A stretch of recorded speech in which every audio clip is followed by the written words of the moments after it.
Oh, well, hello, and a very good afternoon or good morning or good evening to you, wherever you are. Welcome to this online event, which is entitled Brexit and Post-COVID-19 Options for the Economy. My name is Tony Travers. I'm an Assistant Dean in the School of Public Policy at the LSE, and I'm happy to be here and to chair this distinguished panel this afternoon.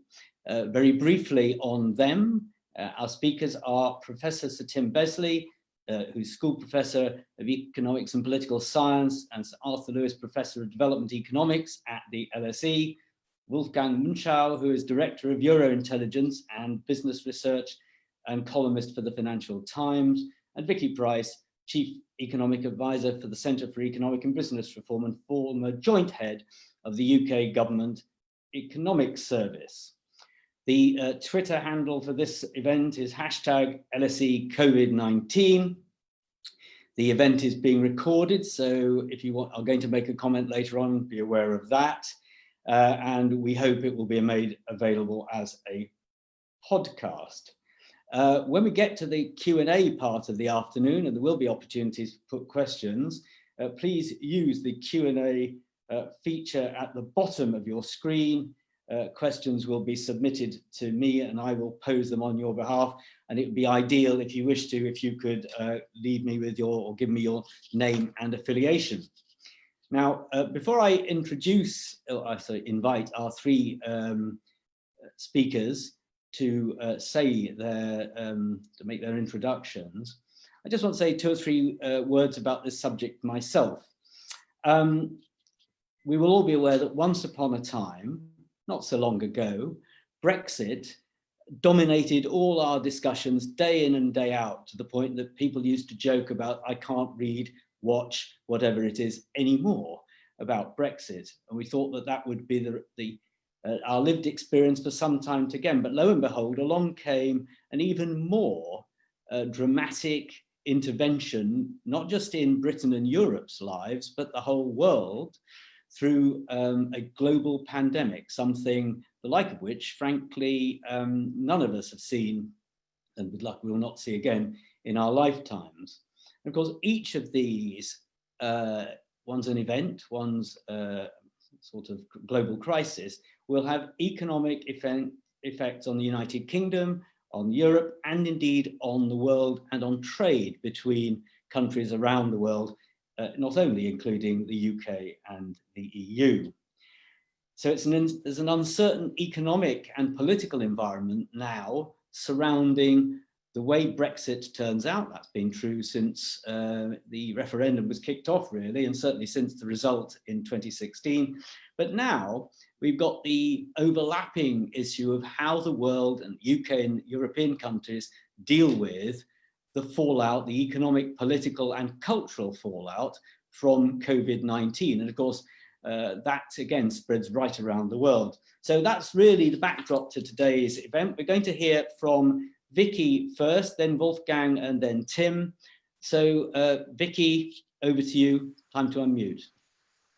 Thank you very much for the introduction, Tony. What I'm going to do is I'm going to share my screen. It doesn't always work perfectly, but let's see what happens. So find it and share, and with a bit of luck, we'll get there. Right. Okay, that's showing, I trust. It says COVID-19 and Brexit, one next to the impact of the economy. As Tony was saying, we've been hit by a very interesting crisis, and one that we didn't quite expect, and therefore it's brought Brexit into context, if you like, not quite what we had expected right now. But it is worth bearing in mind that we're going to be debating Brexit for the next hour or so, when things have changed very dramatically. And I think it's worth realizing that as economists, we have a limited ability to really forecast right now what's going to be happening and how we get out of this particular crisis, so that we can then focus a little bit more on what will happen to the various trade relationships we're going to be having with the EU and other countries that we're trying to forge right now. This is quite unprecedented and very substantial. The global economy has suffered, trade has declined very significantly, and there are forecasts now that trade may go down by some 13% this year, but it could actually go down by 33%, according to the World Trade Organization. And even if we then recover from this, if you look at the OECD forecast here, they expect a 6% fall in GDP, global GDP, happening in both the fall occurring in both the developed and the developing nations together. Remember, back in the financial crisis, we had different sequencing, but this time it looks like we're all falling at the same time, and more or less. And how we pick up from that, will vary significantly on whether there is a second outbreak of the coronavirus, and there are some signs now that in some countries that is beginning to happen. But even if the better scenario is the one we end up at, which is the more optimistic one that the OECD is hoping for, we're not getting back for quite some time to the rates of growth we had before. So again, if you look at the UK and Brexit, we're in a slower growth environment more generally, and since we're going to be depending on trade with other countries, not so much with the EU in the future, that's pretty bad news for us. And these are the sort of forecasts that have been coming for the second quarter. Remember, we've only got 1 month's figure, which is April, for this quarter. So the expectations varied hugely between different forecasters. So nobody really knew the extent to which the lockdown would be impacting on various sectors, how fast, of course, the lockdown would itself be removed or eased, and therefore what it would actually mean for the quarter and also for the full year. A lot of the assumptions that have been made by the Office for Budget Responsibility and also, of course, by the Bank of England have been that by the end of this year, we're likely to have seen a return to some normality. Nevertheless, we're still going to see some fall of 14% this year. Now, remember the huge difference to before, but even then, we were not expecting anything big in the UK economy. So the world had slowed down, trade was a problem, and then, of course, we had Brexit. And because of that, the forecast by the Bank of England at the end of January, before they revised it all down, of course, to -14, was that we would grow by 0.8% this year. And this was still on the assumption that we would achieve some sort of orderly, good trade deal by the end of 2020 when the transition period finishes. From then on, we wouldn't be doing great. We'd just be growing by 1.2, 1.4%, really nothing to shout home about. But we are actually going to be starting now the process of leaving the EU properly after the transition period, since it's not going to be extended, from a much lower base in terms of where the economy would be, where productivity would be, and of course, with huge number of people unemployed. And we see the impact already. These were April figures, very substantial decline. We haven't seen anything like it before. During the Great Recession, the worst we got was 1% fall in GDP in a single month, and we thought that was pretty bad. And look what's happened now in the month itself. It was 25% year on year. And look at the sectors. Again, bear in mind what's happening with Brexit and which sectors are affected there. It's been widespread, quite interesting, of course, manufacturing suffering. We're very worried about manufacturing and Brexit, of course, but services have suffered very significantly. Interestingly enough, financial services, not so much, because a lot has still been carrying on. And of course, financial services have been essential in getting the economy moving and also making sure that businesses have been supported. So that is still happening. But remember, this is one of the sectors that worries us particularly with Brexit. But the fall has been considerable, has been widespread. And in manufacturing, of course, we have sectors like the automotive industry, where production has been falling by something like 95%.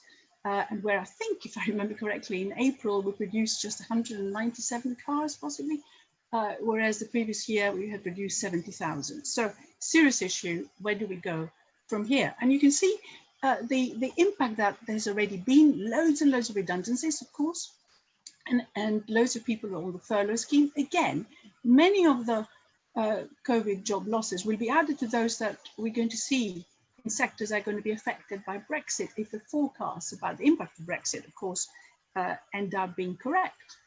But the interesting thing is that we are going to be one of the worst hit countries because the service sector is so significant. And the OECD has argued that the UK should delay the transition period so that we can if you like, pick up the pieces, because we are very vulnerable to yet another shock like Brexit.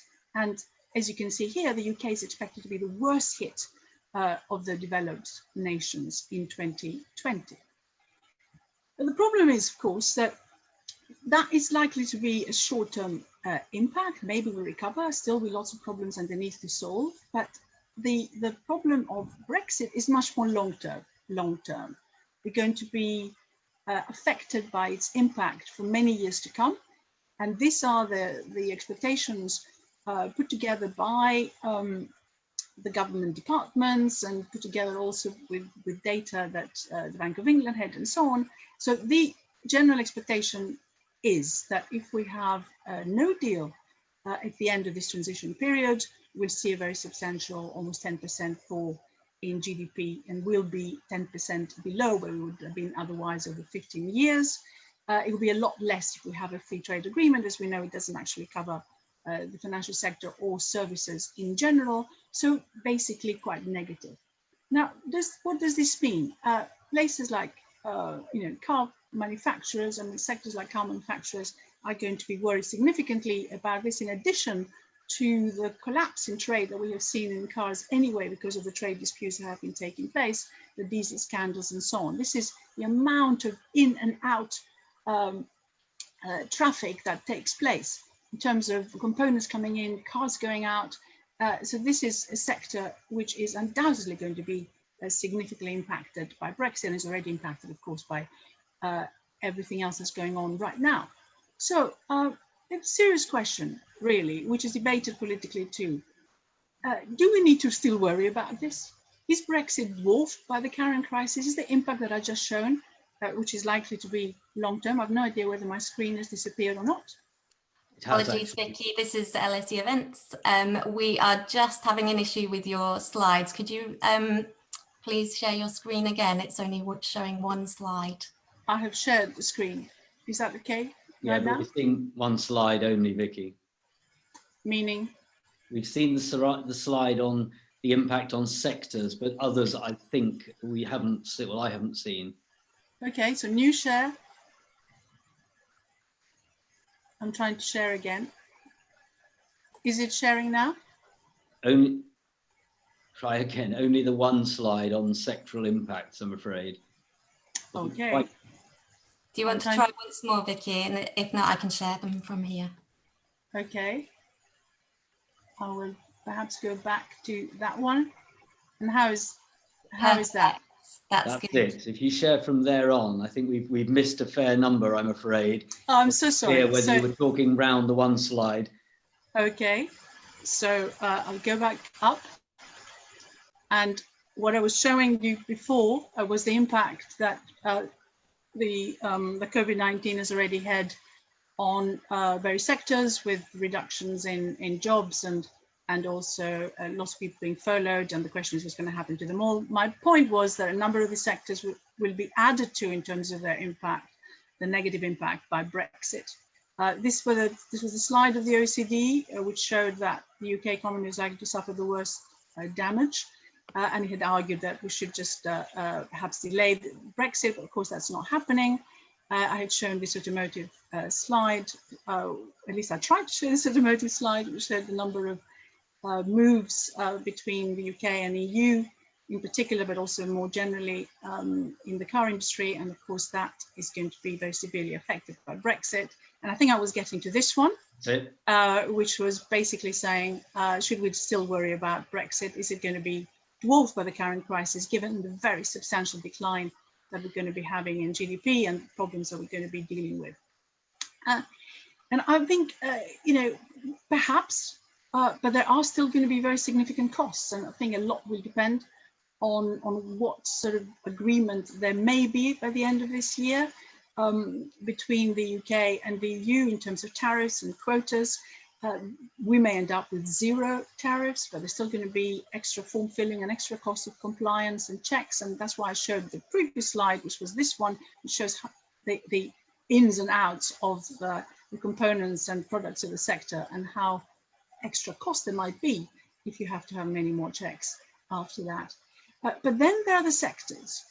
Under a no deal, The areas that will be particularly affected will be chemicals, food and drink, clothing, general manufacturing. I mentioned cars already, and they will be negatively affected in the long run. So it's not just a question of what happens in the short term, as we covered from the COVID crisis. And quite a lot of areas will be particularly badly affected, such as, for example, the northeast. And borrowing will be considerably higher. Of course, we have a huge amount of borrowing that's taking place right now. So this year alone, 300 billion. So if we're going to be borrowing 80 billion more by 2023, which was the original estimate, if we have a no deal, even if that is the case, well, I mean, that's quite small in comparison to what we're going to be doing this year with 300 billion extra.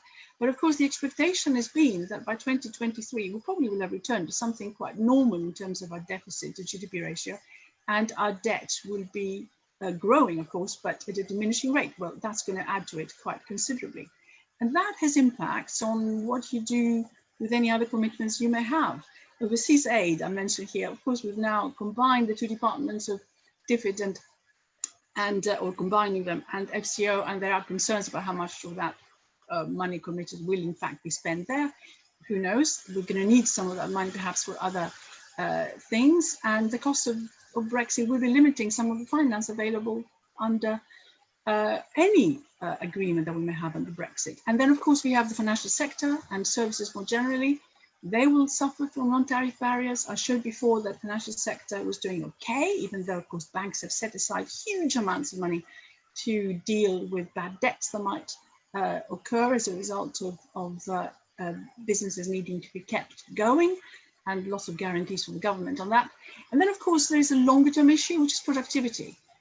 If we don't get FDI, to the extent that we got it before, and there are already plans for various firms, not only in the car sector, to cut back on investment, something we suffered from actually for a long period of time, underinvestment in the UK, then that affects productivity and long-term growth.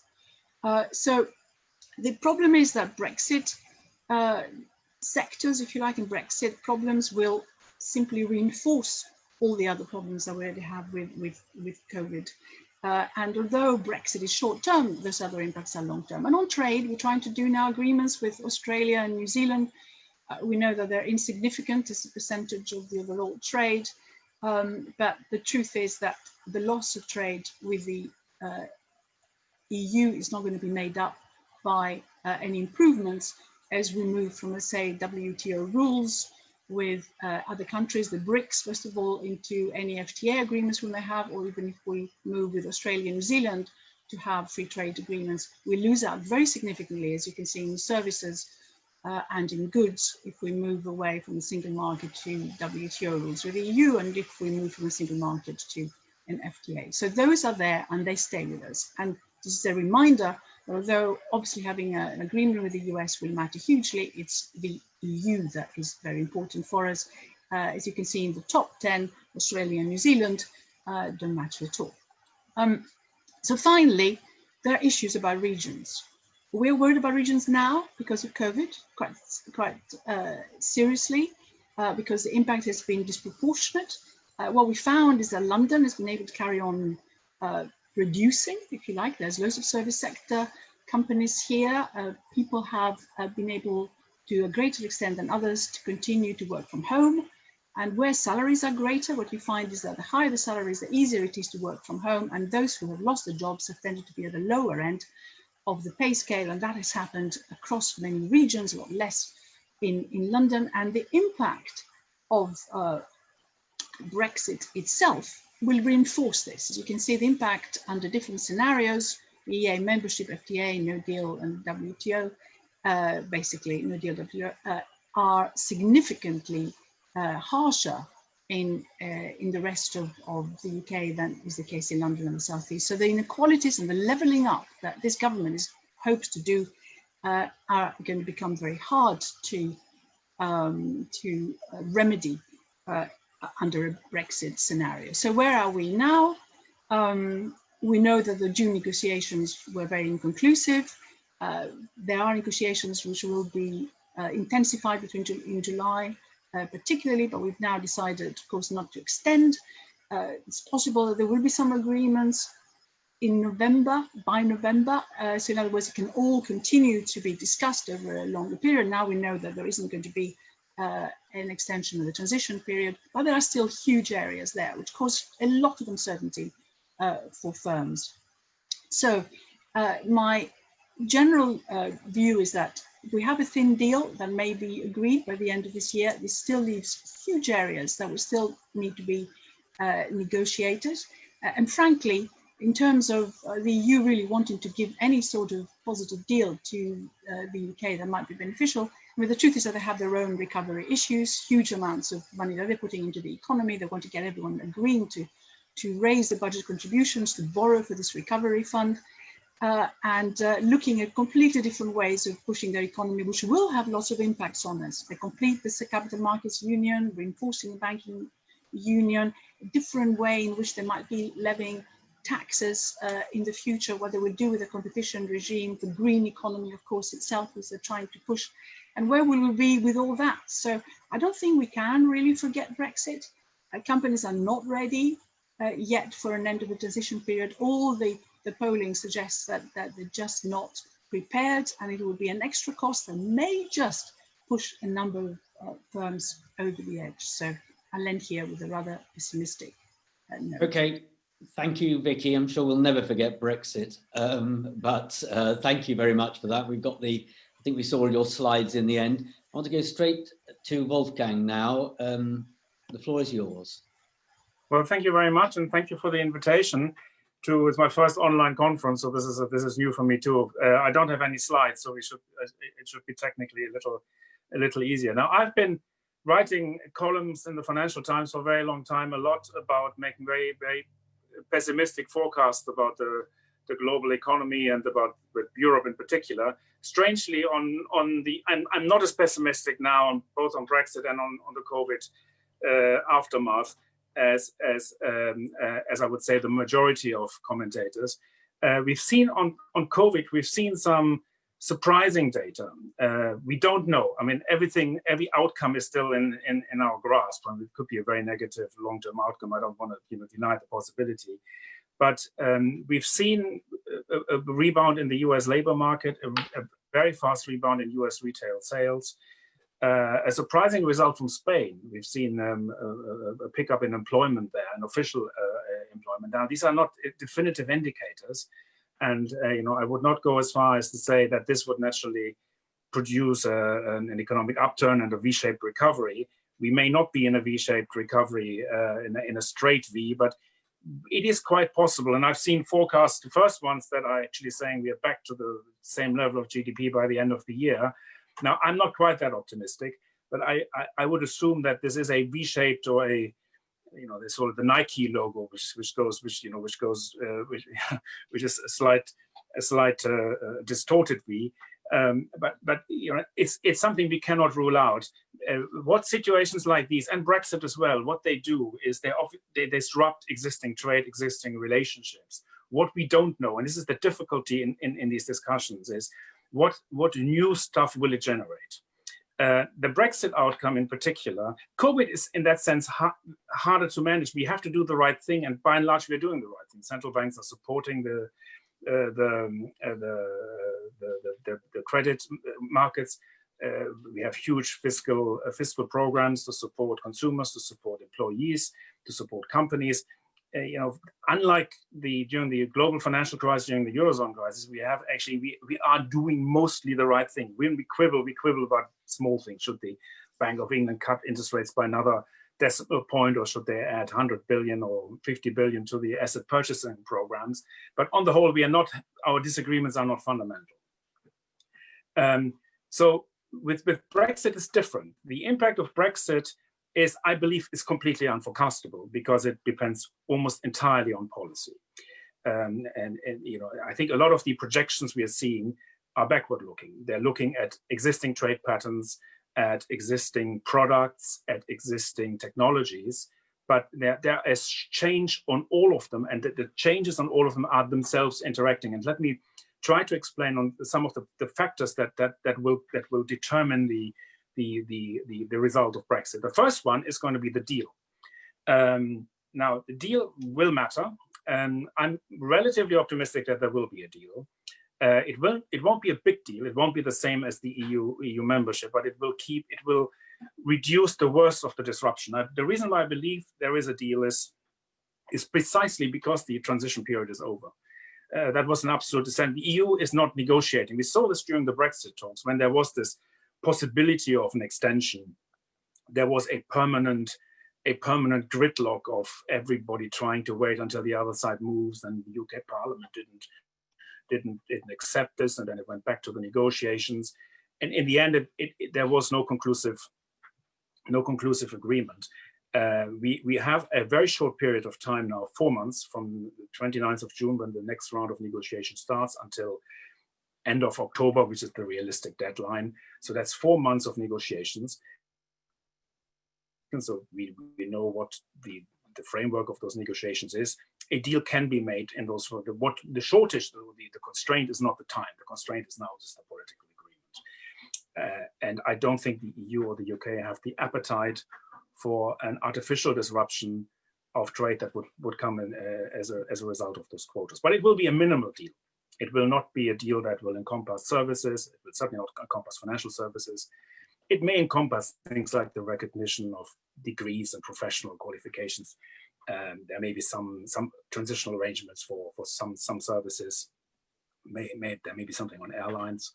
But I would not expect a broad-based trade agreement, but I would expect an agreement on the flow of goods, on quotas, on tariffs, and level playing field that will be agreed. And there are technical solutions to deal with the various issues that people are quarreling about. Now, the issue for the UK will be afterwards. What is not so much, is Brexit a good thing or a bad thing? That's a kind of a done deal, as yesterday's discussion. The issue for the UK government will be how to make the best out of Brexit. And we are living in an age of significant technological change. It is the kind of technological change that could have an impact of GDP. I mean, we've seen that the invention of, or the rise of the digital economy hasn't been a big, economic factor, in the sense that productivity hasn't gone up. That may change. There are technologies around the corner, and not in terms of invention, but in terms of development, that might actually have an impact on productivity. And I've been recently doing some research into the technology of 3D printing, which also goes very much at the heart of the coronavirus crisis, because 3D printing could, in theory, if the development was sufficiently advanced, replace the entire supply chain dependency, because it would essentially allow local production. You could essentially produce anything, any parts of the component locally, so you would not need to import that component and then assemble the product locally. What you would be trading in that sort of utopian world, this is not happening in the next 10 years, but it's a technology that's developing, and trade agreements are for the long time. So we're not talking about the next 3 years here. So you'll be trading in data, and there are no trade agreements yet on data. So this is a completely green field that we're looking at the long term future. Other areas for the UK to focus on are artificial intelligence.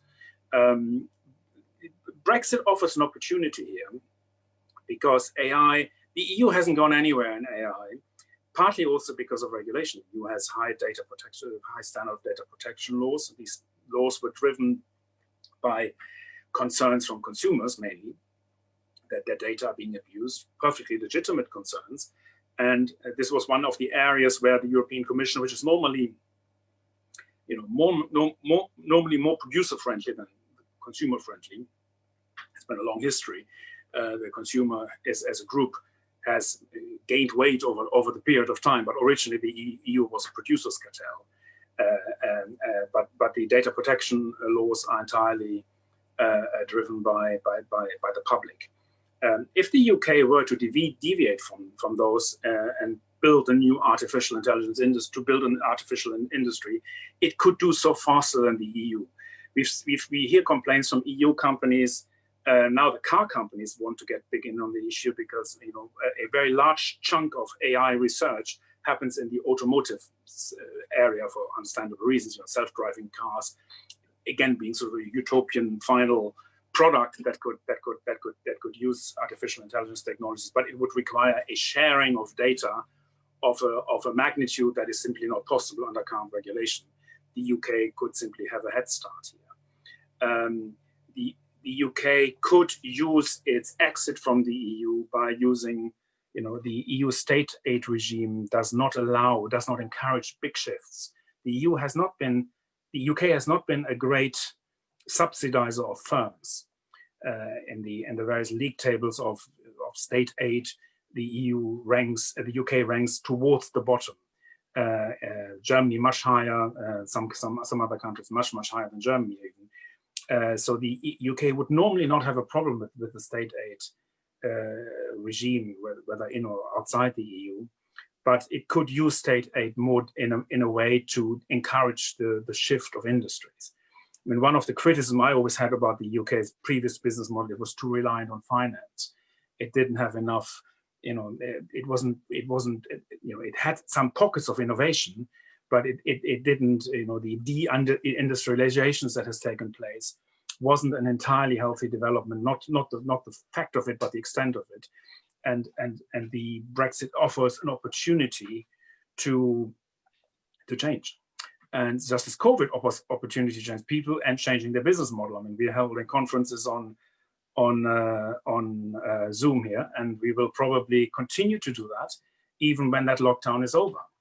And there are many habits that we've adopted in this crisis that will basically be now used as an excuse. We could have done this before. There's nothing that could have stopped us last year to start Zoom conferences or teleconferences, or to stop us working from home. We had the technology in place to do that, but now we're doing it. Now, we've seen that restaurants are changing their business models to delivery services, and these type of changes happening all over. We know from manufacturing companies. I've observed Germany quite closely. Most of those German companies are looking very hard at their supply chains. They should have done that a long time ago, but they're doing it now because they have a reason to do it now. And this whole just-in-time madness and getting hundreds of components from 150 countries and arriving just in time, it's maybe efficient, but it is not robust. And they now trade some robustness for against efficiency, and accept a lower level of efficiency in order to make the system more robust, to reduce the nodes in the networks, and to have more local production. So basically, the impact on the bottom line is that the impact of all these things depend very much on events that have yet to happen. They're not forecastable. We are what economists refer to as Nietzschean uncertainty. I know that a book has recently been written about it, about the radical uncertainty, these concepts by Keynes and Knight of the 20s and 30s. This is a kind of uncertainty that defies forecasting. It's very uncomfortable for people to say we don't know. But the fact that it is a true answer that we don't really know what's happening. So we have to look at scenarios and look at things we have to do inside those scenarios. And I think it's not helpful to think in terms of the more extreme scenarios that that can happen. I mean, we can have a 10% drop in GDP as a result of Brexit, but that would require serial mismanagement of the process. Now we have to assume questions whether this government will be successful, whether the people in there are talented enough to manage this properly. I have my own doubts, but we've heard some interesting ideas in the last year or two about some of the industrial projects. I don't think they will come to fruition. That's where we probably have to sort of set in our discussion is what do they need to do. But on the whole, I have no reason to assume that Brexit will leave the UK behind the EU. If you look at the EU, they have problems with digitalization. I mean, Germany doesn't have Germany has the worst mobile phone network of the EU. Can hardly make a phone call in various regional parts. Companies are still struggling with digitalization. I think one should sort of not glorify the EU as sort of some high-tech advanced nations that should serve as a reference. They have big problems of their own. Maybe we've seen America has big problems as well. So I think there are opportunities for the UK, no doubt. Great. Okay, thank you very much, Wolfgang. Slightly more optimistic, or at least opportunities there as well as threats. Tim Besley.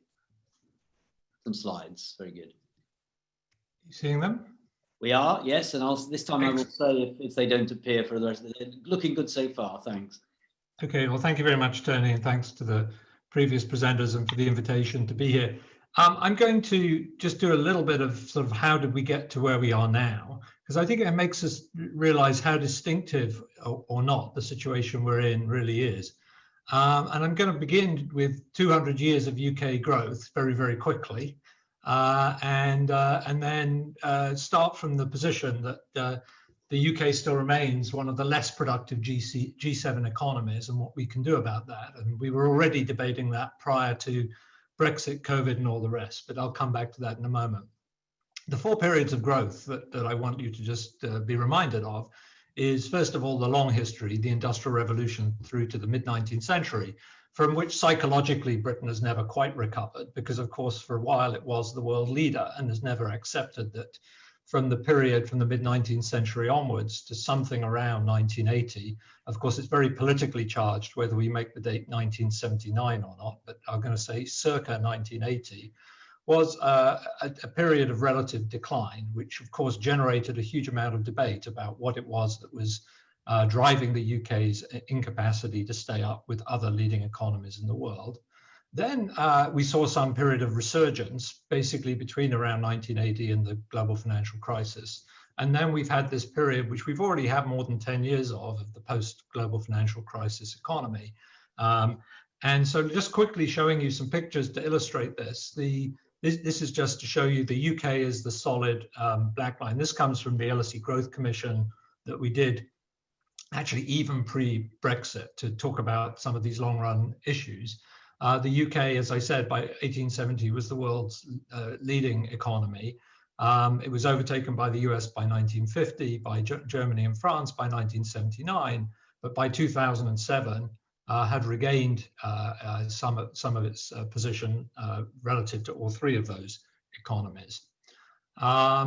This is just another way of illustrating that the UK's relative economic performance pivoting around a period roughly 1980 looks rather different. So where did it all go wrong? Well, somewhere around 2007, 2008, the UK starts to basically fail to make progress on closing the gap with other economies. And indeed, the story has been, since the global financial crisis, of essentially zero real wage growth in the UK and zero productivity growth, very marginal productivity growth, but effectively zero. And the UK has reverted to being sort of bottom of the league table, to a point when we look at these pictures again, if we looked at them before the global financial crisis, we might have imagined that we were on some kind of path where we could close the gap with some of these other countries. It's much less credible that we might think that we would do that today than perhaps we might have thought then. And the question, and I think it's very important if we're thinking about where we're going, to appreciate kind of what we've experienced in the last 10 years, and also some of the challenges around that. So then came Brexit. We'd had the global financial crisis. We'd had a period of slow economic growth. And I think the key feature from Brexit as a sort of economic phenomenon is how exaggerated the claims have been about its importance on both sides. That was particularly evident, I think, during the campaign.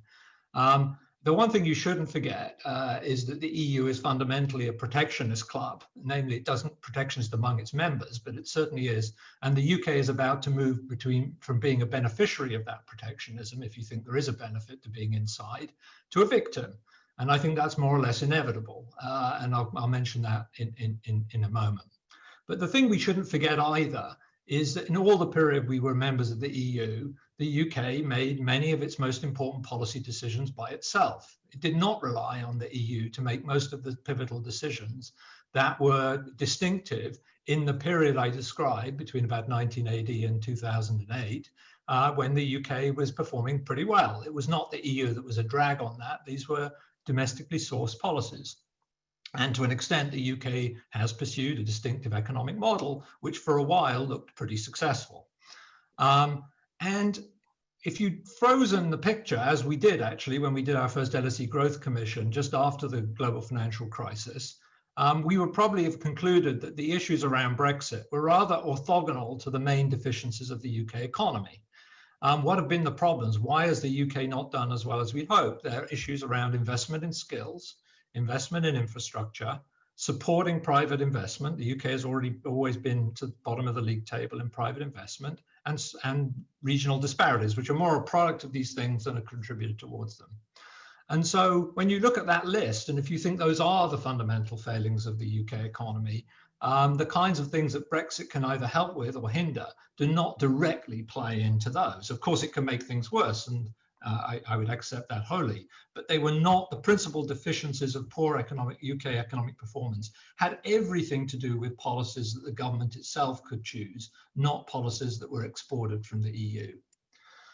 Then, of course, we went through the ructions where our political class looked totally incapable of handling the Brexit vote for a long period of time. And then at the end of last year, we thought all that had come to an end with where the British people, not the political class, intervened and said they'd had enough and elected a government finally committed to Brexit pretty much at all cost. And we thought, rather naively at the turn of this year, that this would be the year in which some kind of deal would be done. And moreover, this was a government committed to a lot more than Brexit. I think we forget that. It was a government that was committed and elected on the back of levelling up, a very important aspect of its policy strategy. And the other is net zero 2050, which is a remarkable policy and puts the UK actually quite far out ahead of most other economies around the world. And it wasn't a net zero without a plan. If you read the Committee on Climate Change's underpinning documents for net zero 2050, it's really pretty credible that this is a policy we could have if we only followed through on it. The hope was that this would be a year of trying to put Brexit uncertainty to bed. But I was always, others may have had a different view, but I always thought it was extremely unlikely that we could ever dream of getting a good deal.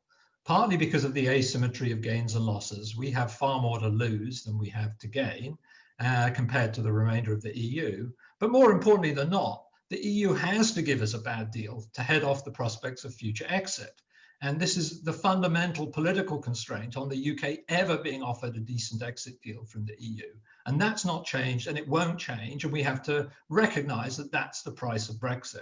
And we can on the margin improve this.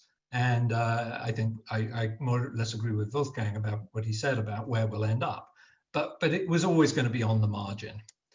But I'm also, I think, a little bit in the same place as Wolfgang on the fact that there are many key decisions that we have to make now, putting Brexit behind us, which are our decisions as a nation, particularly on human capital policy, things that will affect investment. So if we'd had the year that we'd all been expecting, perhaps from January 1, it would have been a lot of ructions around the nature of the Brexit deal. But in the end, we'd have ended up with a not great deal, but that would have been that. But of course, we know that's not what happened. Along came COVID-19 to mean all the best laid plans have been set aside. And at least temporarily, we've seen a derailment of the main, what I would have predicted would have been the main policy planks of 2020, namely settling Brexit, getting on with at least trying to non-timidly deal with some of the leveling up issues. Always is going to be a question, and we can talk about this in Q&A. Leveling up has just been about not doing this in the wrong way and not doing it at the wrong scale. But we could have had a serious debate through 2020 about whether that was feasible and how that might look. Net zero, I think, was already fairly clearly mapped, and there would have been and there still can be many key decisions to be made under that. We have to get on with it. It's 2050. It seems 30 years away, seems a long way away, but we've got to get on with making some of those key decisions. And I thought 2020 would be that year, and it's been temporarily derailed. But what have we learned? I think we've learned a couple of things relevant to Brexit. One is that in this crisis, there's been one constant, namely it's nation states that have been confronting the issue. That's in spite of the fact that this is a global pandemic. This has not been about global governance. And moreover, the EU has been pretty feeble throughout. And the lack of solidarity that it's shown between Northern and Southern Europe is clearly quite remarkable, given the rhetoric about this being a club which prizes itself on solidarity. I've not seen it. Maybe some others will in the Q&A claim they've seen it, but it's been remarkable by its absence. And the EU has simply not been a player in any meaningful way. There's a slight exception to that, of course, for those that are bound together in the Eurozone. But if you take the EU as a whole, it's basically conspicuous by its absence in the crisis. So if you were a dyed-in-the-wool believer in the nation state over the EU, I think you'd have only seen ammunition for that view during the COVID-19 pandemic. Now, of course, what's the overriding issue that we're really facing coming out of COVID? It's the huge uncertainty about where policy goes next. Economic forecasting, I almost laughed out loud when I saw that the OECD had made some forecasting claims. I think it's literally infeasible to make serious forecasts in the current environment. Why do I say that? I say that because anyone who's done forecasting knows that what you have to do is forecast the pace of the plan for government policy. And then given the plan for government policy, you try and forecast the economy given some plan. Well, if you could tell me what the plan is for government policy over the next year, I'd be very happy. Answers on a postcard mailed to me as quickly as possible, because I don't think the government knows what the government policy is going to be over the next year. So the idea someone can come out and forecast a path for the UK economy when patently we don't know what policy is going to be is frankly laughable, and people really ought to get a grip before they start taking things like that seriously. Now, what's true is that there are going to be considerable headwinds. I'm not going to offer you any kind of Panglossian view that says, in fact, everything's going to be fine. Far from it. All I'm saying is don't look at numbers and believe they mean anything. Okay, now we have to turn to the recovery. Now we just have to remind ourselves very briefly, and this will be my last remarks, what the scale and nature of the public intervention has been since we started on the COVID-19 episode. Really unprecedented measures, lockdowns, now a range of non-pharmaceutical interventions which are considerably raising the cost of doing business throughout the economy, whether it's social distancing or other sanitary measures that might have to be taken. And we've got to look at a range of offsetting measures, because you simply can't stick additional business costs throughout the economy and expect the economy to operate in any way like it can under normal conditions. The second is the avoidance of scarring. We have done a huge amount of damage to our youth, and I don't think that's been properly recognized yet. And many of the measures that we'll have to implement in the next year will have to face up to that and undo it. We'll have a huge problem of indebtedness, non-performing loans. And this isn't an economic problem totally, it's also a political problem.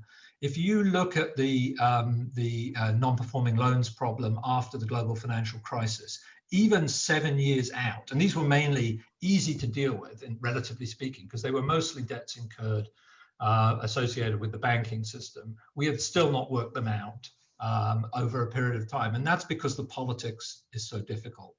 And then finally, we need to create a credible path for public policy, not just to help the forecasters do their job better, because that's the critical thing about the recovery. And that has two parts. Public investment, yes, we need public investment, but we are not going to get any kind of meaningful recovery unless we can create an air of confidence to support private investment. At the end of the day, it's going to be private investment supporting job creation that leads to a better path away from this economic shock. I have a few thoughts on a couple of slides, but I'll basically, in the interest of time, I won't go into them, particularly around infrastructure, skills policy, housing, and governance. Let me just make one comment, because I sort of expected Vicky to make it, and she didn't, but I'll make it. I really think this is the time for the UK to get serious about decentralized governance. I think unless we can make use of our emerging new mayoralties that we put in place in the West Midlands and in Northern England and other parts of the UK, and make best use of them to join up policy. Our problem is we cannot say we have an industrial policy, a skills policy, a housing policy, an infrastructure policy. It is exactly the join between those that gives us the best hope of having a decent economic performance post crisis. And we simply, I don't think, have the capacity to deliver that from the center. We've got to build the capacity to deliver it from the regions, and we've got to have a whole new model, in my view. Anyway, I've said enough, hopefully to provoke you during Q&A, and back to Tony. Okay, Tim and Wolfgang and Vicky, thank you very much. Excellent coverage of a spectacular amount of territory there. And while I wait for, there are some questions, quite a lot coming in, just I'd like to perhaps briefly ask the three of you not to go over the, well, you might want to touch on this later in the afternoon, our old favourite, which is have the economic impacts of COVID-19, or are the economic impacts of COVID-19 so great that, in a sense, any Brexit impacts will be minimal and hard to disentangle? I don't want to do that one. What I do want to do is to ask a slightly more serious question, which is, I mean, all three of you have, I think, effectively implied the need for bigger, temporarily at least, better, certainly, more thought through government. That is, government is going to have to make policy, to make decisions, to make investments. So in the very short term, about how to crank up the economy quickly to ensure it's a V rather than a U or an L. But more than that, then to restructure the economy to ensure the young don't pay disproportionately for what's just happened because of COVID-19, to deal with the fallout from COVID-19 and Brexit. But this does seem to me to suggest the need for more activist government, and I'm afraid, Tim, you hinted elegantly at this, more active government, more thought through government, but not at a time when it's demonstrating, at the moment at least, that it's kind of quite come to terms with that. Is that a fair summary of, we're going to rely on government a bit more than we have, market perhaps a bit less? Question. Who'd like to have a go at that first? I can start if you want, because Tim touched on it himself, and I did indeed leave those sort of policy conclusions of what we can do on the Brexit and COVID together side to the others to speak about, because basically it makes the problem that much harder. There is an issue about government intervention that government doesn't necessarily know best. And what happened during the financial crisis is that we basically threw money at the problem, which I think the government now is going to have to as well, whether it's on skills, re-education, etc., infrastructure, the regions, not actually knowing which bits are going to stick and which bits are going to make the greatest difference. There will be, as there probably already is, quite a lot of money wasted in the economy. And I'm suspecting that the NAO, the Public Accounts Committee, they're all going to be looking at this at some point. But the idea that you can seriously do a cost benefit, a little bit like what Tim and also I think Wolfgang was suggesting in terms of forecasts, you really can't tell what's going to be happening because public policy would be so important. Also, the government cannot tell what and how the economy is going to do as a result of whatever it is that their interventions might do. You can't necessarily learn from history. You can learn up to a point. But what you know is that people may react differently. Businesses may have decided to give up. The banking sector will be in huge trouble. It's going to need loads and loads of support in the future. And then you've got all these people who have got no jobs, and the entire sort of population that hasn't been spending anything, who may all decide not to spend in the future, or perhaps they will do exactly the opposite. So a huge number of unknowns. The government does not know best, and that's the important issue. It can set a framework, and that's the best thing it can do. But right now, it has no other option but to intervene. Whether that intervention is going to be fantastically useful for the longer term or will go into the right areas, I think it's still to be proven to be the case. Okay, thanks. Wolfgang. Yeah, may I issue a note of disagreement here? I think government will have to do a lot more than set frameworks. I mean, we have many concrete decisions, for example, on the 5G mobile telecoms. We have to make a very quick decision very soon on whether we allow Huawei of China to enter this. This is a very active discussion, because if we don't allow Huawei in, we need to develop an alternative infrastructure. So we need to develop a strategy together with other manufacturers. In Germany, there is a big debate about the decline of the car sector and the lack of investment in new technologies. there the government is looking at, you know, investments in battery. This is a very active government-sponsored, you know, Airbus-style industrial policy that's being considered at not just in Germany but at EU level. So we will see a lot of active government, active industrial policies surrounding key industries that and technological developments that are very much on the very near horizon. This isn't just, you know, investment in nanotechnology research, something that has an uncertain payoff, but this is something very concrete, and government will have to actively engage in that. And I understand there is a debate inside the UK government in favor of, you know, with some people in favor of those highly activist industrial policies, while others prefer to keep the role of government traditionally as setting the framework and just make sure that everything is sort of, that there's a level playing field inside the economy. I think that will need to change. We will need to invest much more actively. And that indeed points to a sort of huge schism within the government, it seems to me, between those who always believed in a sort of free market, free trade, liberal worldview, and those who now believe in a much more interventionist, what to some eyes would look like a sort of 60s and 70s worldview in British politics. But that's for the government to resolve. Tim.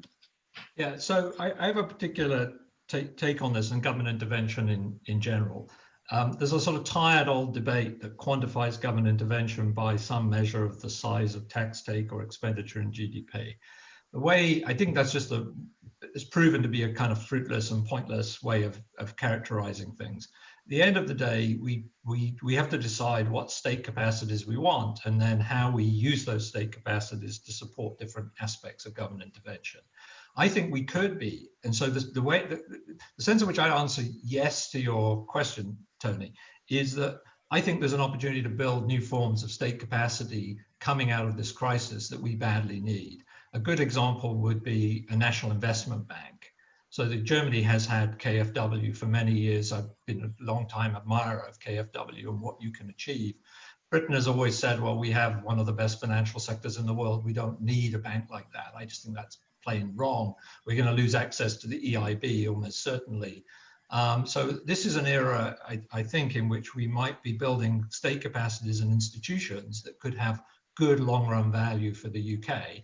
And that's a way of thinking of a step up in intervention. But it has to begin from a kind of functionalist point of view. We have to think of what the functions are that we need fulfilled by different institutions, the market or government, resource that, build the skills and competence within it before we then rush headlong into letting it rip. But I think time has come for National Investment Bank, as I say, but we need to take a look at other institutional possibilities. I say investing in regional government would be something I would personally think the time has come to do, because we've survived on a very inappropriate form of political geography for delivering economic development in the UK for a long period, and now could be a time we redress that balance. I think if we had a proper levelling up the debate this year, we would almost certainly have looked at that. One final comment, look at the New Deal. I mean, are we at a New Deal moment? Maybe we are, maybe we need to be. And the thing that I'm struck by, if you go and reread your history of the New Deal, is just how much it was about institution building. Some of those institutions still exist today. Others were dismantled, say, after the Second World War. It's not about just ratcheting up spending. It's about deciding about the institutional frame you want to deliver. And on that, I think, yes, we will end up probably more interventionist. And do you think that, I mean, given we've, by chance, because of COVID-19, lived through a fascinating period in which government has had, in a very explicit and deliberate way, we can argue about how well it's turned out afterwards, to take the advice of experts, advisors, SAGE, which some of you, I think, have been involved in, indirectly or directly. And kind of, it's a bit early to judge how successful it's been, but it has been a very interesting exercise in government trying to take advice from those who've done research and from science. Is that something that tells us about how public investment, public policy can evolve in future? Is it a good step, or is it a complex piece of evidence either way? Well, I would say we have to be very, very careful, because I remember when I first went to work for the Department for Trade and Industry, I discovered that there was huge amount of industry capture there. In other words, the aerospace industry would want its money, even though perhaps it didn't necessarily need it in that form. The car industry had a very, very significant lobby, and so on. And the pharmaceutical industry, of course, as well, which got all sorts of concessions at some point during that period. I'm talking now about the 2000s up to 2010. And I'm pretty certain that this has continued. So one has to be careful. But actually, I agree that we need a national investment bank. I always thought this would be a very good thing to do. But of course, in order to do the right thing, you need the right evidence. So when we talk about evidence from experts, what you actually need is the local and regional input as well. And again, I'm completely in favor of more regionalism, more regionalization. When you look at other countries, when we have one of the most unequal regional distribution around in terms of inequalities, and we are way behind our competitors in Europe in relation to the extent to which taxes are collected locally, the extent to which investment decisions are made in a regional level rather than centralized. We are one of the most centralized countries. And having abolished, of course, the IDAs, as we did, the regional development agencies, we've ended up with no ability to get that information in from, if you like, the experts, in inverted commas, to be able to make the right decisions in those areas. Tim, Wolfgang? Yeah, a national investment bank, I know the German experience quite well, and it has many advantages. It has also disadvantages. The advantage is, for example, in a crisis like COVID, the KfW was deployed immediately to give credits to companies because they have the system in place. The money actually got there pretty quickly, while countries like Italy that didn't have one took, and the UK as well, the flows took a lot longer. These banks, national investment banks, are very good if they're accompanied with a strategy or a policy. So the real issue is, I mean, there are different ways of slicing the cake, but the issue is, do you have an industrial policy? And I agree with Vicky, there is always the danger that this has been captured by certain vested interests. The last thing you want to do is build another car industry at the time when the industry is declining. So you know, one needs to have a smart, and there is a certain picking winners element of this, because any investment strategy, this is what investment is about. And if the government gets involved, it would have to form a view, like the Chinese have done. They have picked up the various sectors. The electric car was one of the Chinese priorities that they have developed. Artificial intelligence in that segment, and they're now the world leaders in this technology, coming from absolutely zero a few years ago. It started really in 2016, 2017 that they started to pick up investment in this. So in terms of an institutional mechanism, the investment bank would be right. But the essential thing is, and as you were saying, Tony, at the beginning, at the center of government, you need to have a consensus, and we don't have that consensus in the UK. So I don't think the investment bank is going to solve that. It's sort of, once you have that consensus, then yes, that would be my second step, because I'd like, you know, you would want an institution that can deliver that and that can sort of put this into a sort of an objective way, rather than governments deciding on an ad hoc basis. But the UK definitely needs a strategy, and I don't see one at the moment. Tim. I'll come to your question on experts. Of course, part of me wants to view this whole episode as kind of a revenge of the experts, because after all, it was during the Brexit campaign that we were all told we'd had enough of experts, but now we seem to have turned 180 degrees on that. That said, I have grave concerns about the approach that hides too much behind expert opinion. At the end of the day, there's only one source of political legitimacy and ownership of policy, and that has to be politicians who, albeit, should listen to experts and digest what they have to say. But every time I hear we're taking the advice of experts and that's why we're doing something, rather than I'm convinced this is the right idea, and moreover, the experts agree, or maybe disagree, but I still think it's a good idea. And I think the thing that's kind of interesting about the strategy is experts want to put what I would call the default policy in particular places. So an example would be in the COVID crisis, the presumption early on was that we shouldn't wear face masks in confined spaces. And the argument was, well, there's no randomized control trial available that tells us that there's a benefit from wearing face masks. But the default policy should patently, if a politician had had some courage to stand up to that, was face masks make huge sense. There are no regrets, and moreover, we should only diverge from that if you can provide evidence to the contrary, that face masks are in fact damaging to public health. And I think there's a danger that the experts become too involved in setting what I'll call the default option, rather than actually being able to just be used as a source of evidence. We know that saying I'm leaving it to the evidence is extremely dangerous in general. Evidence is going to be mixed, except on very simple and straightforward issues.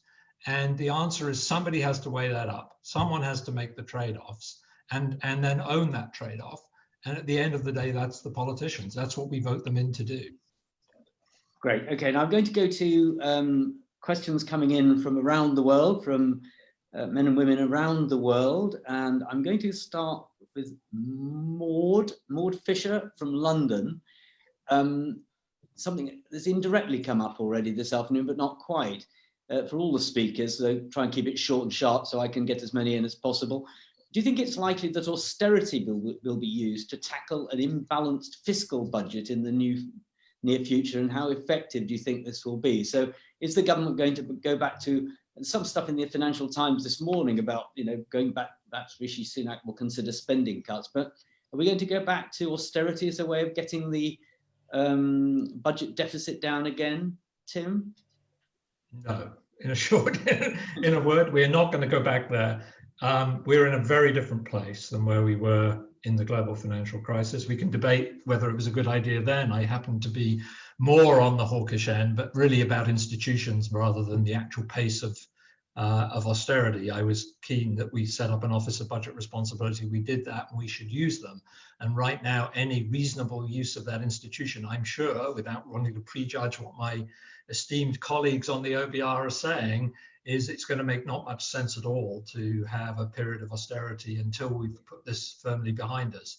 I mean, the only caveat, which is not a caveat to the strategy, is we are in a world where we're using monetary financed deficits, in effect, and that's keeping interest rates low. I don't think there's too much danger in the near term that strategy is going to be undermined by events, namely people deciding they're not so keen to hold that public debt, or we have a threat from inflation from the money creation. Neither of those look like an issue now, but the way in which things could unravel rather painfully if either of those two things change, but there's no sign of it. Okay, that's very clear. Great.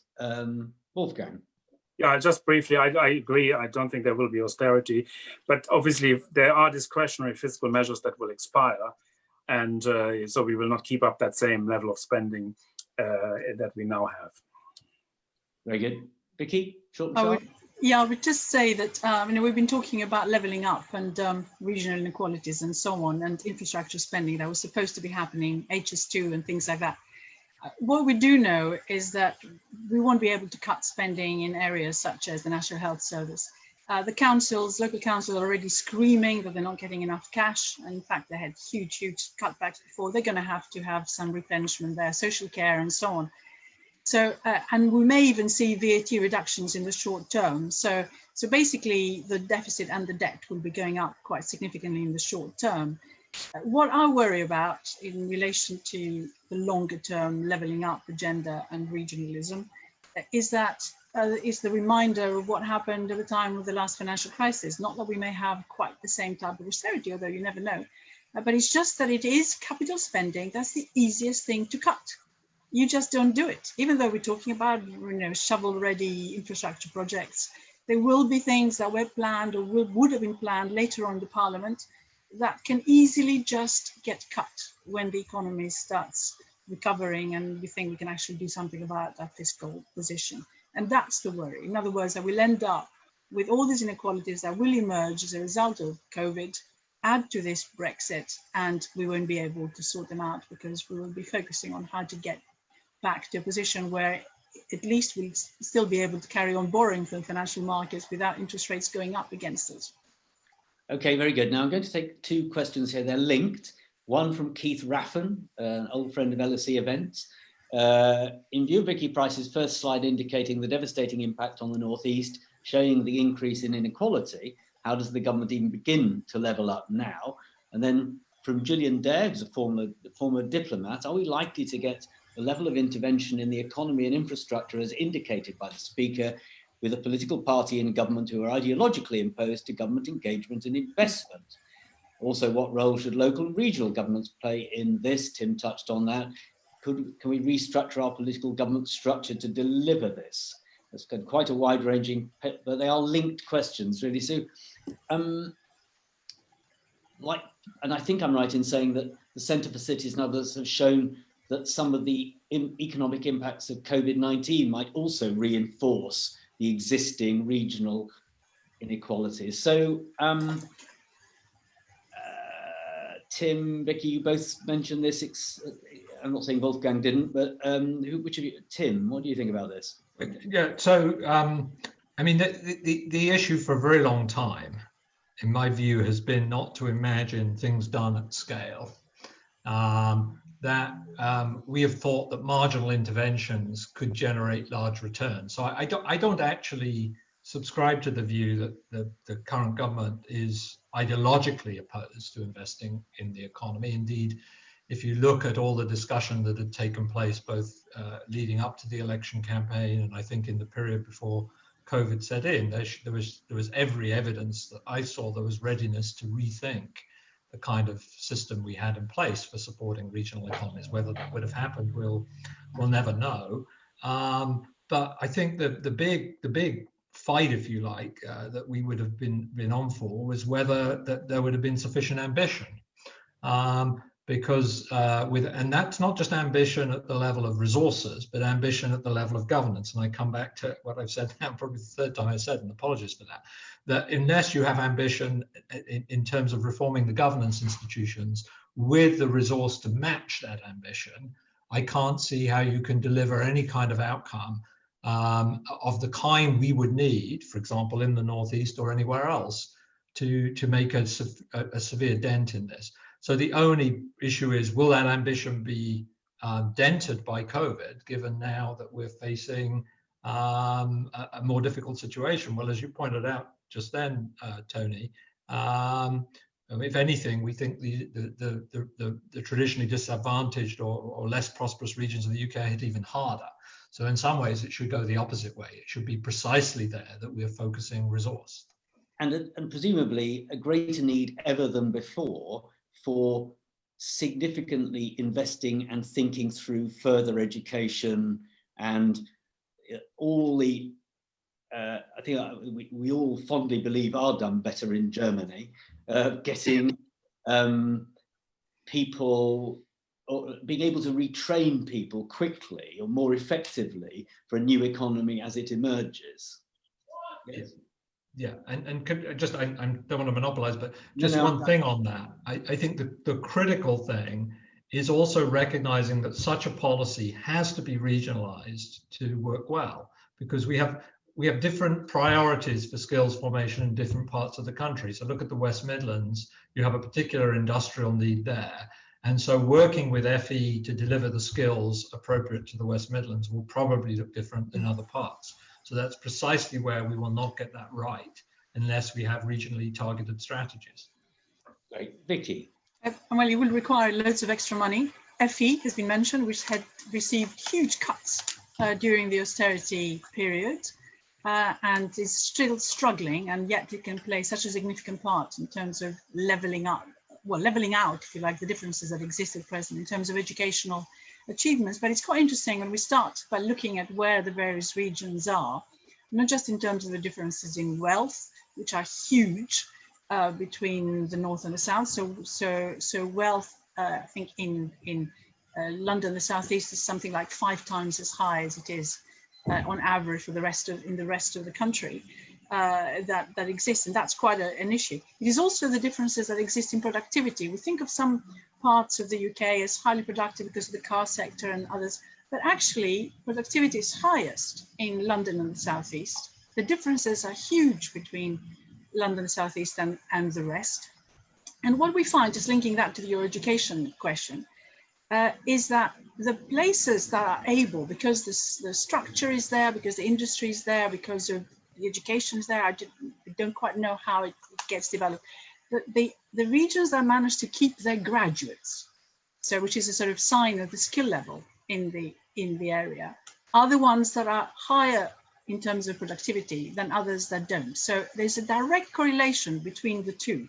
So that should be absolutely the emphasis. This doesn't require sort of intervention, the large scale by government necessarily, but it does require them focusing in that particular problem that exists in loads and loads of parts of the UK. So if you level out the skills issue, you can actually do an awful lot with the economists.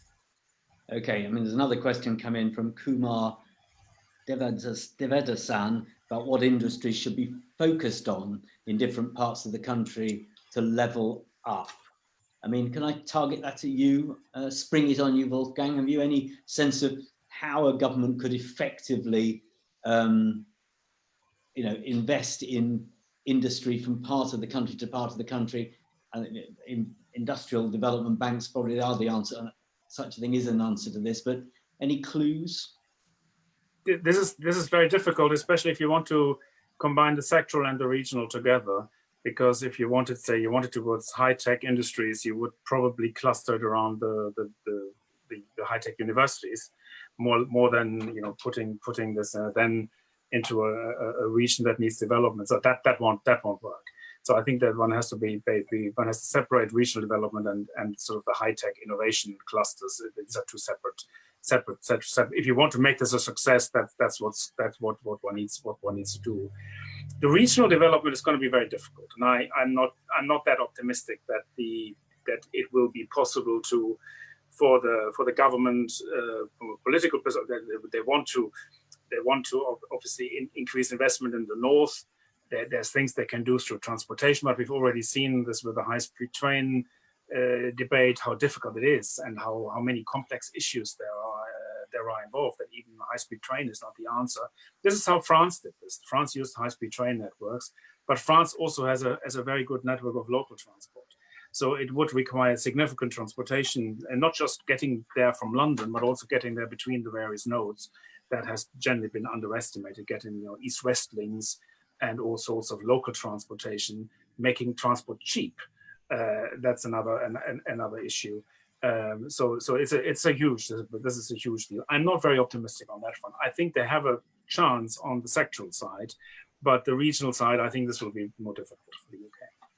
I must say, in terms of investment, I've always thought sort of giving other city regions in the UK a transport system of the kind enjoyed by London would make a radical change to each of their economies. That's just a personal view from the chair. Now, I've got a question here via Facebook from Dhananjay Shaw, who's at the Calcutta University in India. So good afternoon, India. What policy change should be taken for immigration during this COVID pandemic relating to Brexit? So sort of bringing together the fact that underpinning the Brexit decision and the policy changes resulting from that are immigration policy changes, which could themselves positively or negatively profoundly affect the UK economy. So if we now pull together the economy as we see it today and Brexit, advice to the Home Secretary about rational immigration policy for the United Kingdom looking ahead? I'm happy to come in on this. Go for it. No, go for it. Let me say one thing that might mislead people who are listening, because it may make me sound like I was in favour of Brexit, which I wasn't. I think there's nothing wrong at all with a government deciding to take control of its own immigration policy.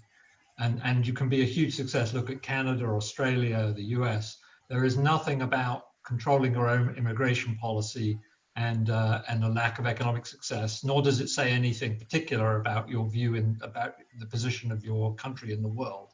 So I say that because I always put huge weight, and I continue to put huge weight, on the success of the post-Brexit world, which I now fully accept is the world we're going to live in, would hinge very significantly on having a sensible immigration policy. I think there's equally nothing wrong in thinking that you have a country that is very attractive to people who subscribe to its values, to come and live in that country and to participate in its economy and social life. That's something we can all value greatly.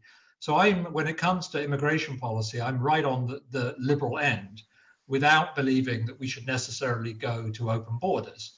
So I think we were nudging in that direction, perhaps not fast enough for my taste, to make it feasible for people who can make a contribution to be pretty much liberally allowed to come and settle and work in the UK, which is where I would have ended up personally. Very clear, very good. Wolfgang. Yeah, I agree. The best immigration policy would be one that is liberal. I don't expect many fundamental changes, as we've seen during the COVID crisis. Britain needed people from Eastern Europe to pick fruit, and there is a requirement for certain jobs, and the immigration policy will give the UK more flexibility. I don't expect a fundamentally different policy. And briefly, Vicky? I would only add that we're going to have millions of unemployed, and it's not going to be very attractive for anyone necessarily to be coming in at this stage. So the Brexit problem we were all worried about may not be as severe in terms of not having access to skills and all that sort of stuff, which was already very evident before the COVID crisis, given that the number of people coming from the EU had gone down very significantly in terms of the net number that were coming in. So the new immigration rules, of course, mean that anyone who is skilled can come in, but of course it costs the firms. So anyone from India probably would find it easier with a good degree and a good salary, but of course the companies have to go and put the case. But we were not allowing in, if I understand the new immigration rules, the unskilled. Now I think this is going to be a big debate which has come out of COVID, which is who are the people who really want to be working here, given the importance of the health service, care workers, all those key workers who were at the lower pay before, and who now are considered to be absolutely essential. So is there going to be a rethink of what type of people do we really want and value, and were we right to just focusing on the high skills supposedly as being the ones that we welcome and don't want any of the others, when in fact I think our experience here has shown that that wasn't the case. We needed the lower paid ones, and their pay may have to be increased as well. Because one of the intriguing things about immigration, net international immigration, is that some parts of the UK, their population will fall without it. Scotland famously will, whereas London has a natural, more births than deaths, natural growth rate. Other parts of the UK will actually have a falling population without net international immigration. That's something else to think about in this regard. Now, and we're coming up to 3:30, I know, but and other half hours and indeed hour time zones elsewhere in the world. Liam Selsby, who's a second-year undergraduate politics and history student at LSE, does the panel believe coronavirus will reduce the UK's bargaining power during the Brexit negotiations? Bearing in mind how deeply affected the EU and the rest of the world has been economically from this pandemic. He goes on to talk about Mr. Trump. Interestingly, the United States election, America more generally, and China have been unusually missing from this conversation, but it was a broad enough subject already. So coronavirus impact on the negotiations, reduce the bargaining power, strengthen the bargaining power. Wolfgang, looks like one for you. Yeah, I don't think it will. I think it's actually not very helpful to think to these in terms of trade deals, in terms of these game theoretic concepts of good deal, bad deal, these transactional terms that we're always using. Now that we're beyond in the case with the EU, now that we're beyond the transition phase, or at least politically beyond it, we are now in a situation where both sides look at the precipice, and both sides don't want to jump in it. So they have an incentive to run a deal. The EU runs a very large trade surplus with the UK, and even though the UK is a smaller part of EU trade and vice versa, and obviously the scale effect matters. There are a lot of European companies that would stand to lose if there were tariffs imposed on European companies. The UK would have a net would enjoy a net inflow of funds. It's not in the EU's interest either. The American trade deals are difficult because of agriculture. There's nothing to do with that. Hasn't changed. Trump, there's an election going on. Trump cannot alienate the agricultural lobby, so there won't be any big movements on U.S. trade, U.S.-UK trade this side of the general election.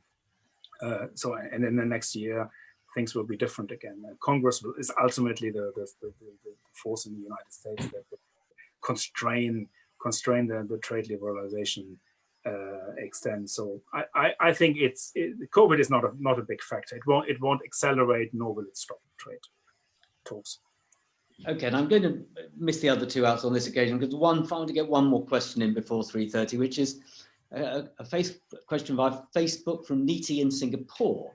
And Tim touched on this, but do you think the green recovery policies will find enough traction in the EU amidst the economic challenges, unemployment and Brexit? And it's a good way to end on a sort of thinking into a sort of slightly more positive, well, potentially more positive policy outcomes from all of this. That is an improved economy. But there are a lot of things for policymakers to think about in real time. So, Tim, you did mention the 2050 commitment. Do you think they'll keep their eyes on that target now? Yeah, I do. I think this is pretty entrenched. And as I said in my remarks, what I've been impressed by in the way our debate has shifted. So the question was asked about the EU. I'm going to answer it about the UK. Is how carefully thought through most of this has become. This is not a vague aspiration. We have a real roadmap. Many of the things on the roadmap still need to be properly filled in, but there are the core elements of this through investment in renewables, for example, and the possibility of replacing the natural gas network with a hydrogen network. All of these things are now really very actively being thought through. And I see no attempt yet to row back from any of this. Now, what you're right about, or the questioner is right about raising, is this will have to be paid for. And there are already going to be questions about whether you can stick things on consumers' bills for electricity, for example. Have we reached the limit of that? Or should we need tax finance to do this? So it will be competing with other priorities. But I think we've kind of crossed the Rubicon with this one, and that we are really committed, and I would be very surprised to see any pullback. Vicky? I'd talk about the EU in that case. Go on. I mean, the truth is that the EU is going about it in a way that will also raise the funds to allow for this to happen. The Recovery and Resilience Fund that they're setting up, which is 750 billion euros, of course, still to be agreed, includes 500 and also billion of that will be going as grants, and the rest will be loans. But the idea is that that money goes into investment projects. There is, of course, a lot of money already to fund the deficits, and each country is doing that. Plus, there's some extra cohesion funding going into various countries. But this is actually targeted at getting the economy to change in the future. A big element of that, as I understand it, is green. And of course, the way in which you actually fund it, this increase in the money, it's first of all, of course, the budgets that each country puts in are increased as a percentage of the GDP, so they put a bit more, but they're borrowing additionally, and that is on the back of that budget, but also and they will be repaying it by raising taxes, including, quite seriously, green taxes. So they're talking about a proper carbon tax, not just the ETS that exists at present, which is the one which is actually based on sort of permits being sold around various countries and sectors, but also actually a proper carbon tax. In addition, they're talking, and that will affect the UK significantly if we don't have a trade deal that covers that. They will have a border adjustment tax. So because we've been exporting all this carbon in the sense that it's produced elsewhere, of course, we may be bringing some of that in at some point, but for the moment, a lot of our carbon is emitted somewhere else, and then we bring it in as imports. So they will have a border adjustment tax, which will capture that carbon. So that's going to make actually imports more expensive, maybe make them more protectionist. But they are going about it under the Green Deal in a way that not only does it have funds, but it also has the ability to repay some of those funds through raising taxes, which will completely change behavior of individuals and companies. I think that's the way forward. And it is entirely possible, whatever our current plans are, that rather than us being ahead, the Europeans will be ahead instead. There sounds to be some consistency between whatever happens with Brexit, between the approaches on both sides of the channel. Wolfgang? No, I completely agree with Vicky on this point, and it's the EU. It is the one thing that the EU has right, and that is this emphasis on the Green Deal. Much of it will depend on, I mean, the programs that we have just heard about. They're just the proposal at the moment. It will be less than that. It will be less money. The conditions won't be as good, and there will be other factors as well, because the Italian economy will not generate the demand for green technologies. If they get 80 billion of that money in grants, they will not invest that in green technology. Mostly will be invested in other things. But yes, there is a direction of funding. Much will depend on the politics of it, whether the Green parties will recover. The Green parties had an absolutely disastrous period in the COVID. The traditional parties have recovered. So if the Green parties manage to claw some of that back, then there is a chance. For example, in Germany, which is probably critical, if the Greens manage to get into government. At the moment, the Grand Coalition would actually have a majority. I didn't expect that to happen. I mean, I thought the Grand Coalition was finished. This is one of my misjudgments there. The Greens would be struggling now to get into government. That would make a difference. Then it would, because Germany is clearly en route to miss all the targets and scupper a lot of the EU's policy.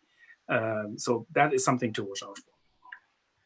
Okay, now we must finish. The time has come, I'm afraid, to end the event. I'll say a couple of words and then do a few adverts and a few thanks. I'll do this very quickly. I think what this afternoon's event has convinced me is that the overlay of COVID-19 and Brexit, each of them massive events for the UK, Europe, and indeed the world, certainly for some parts of the world, that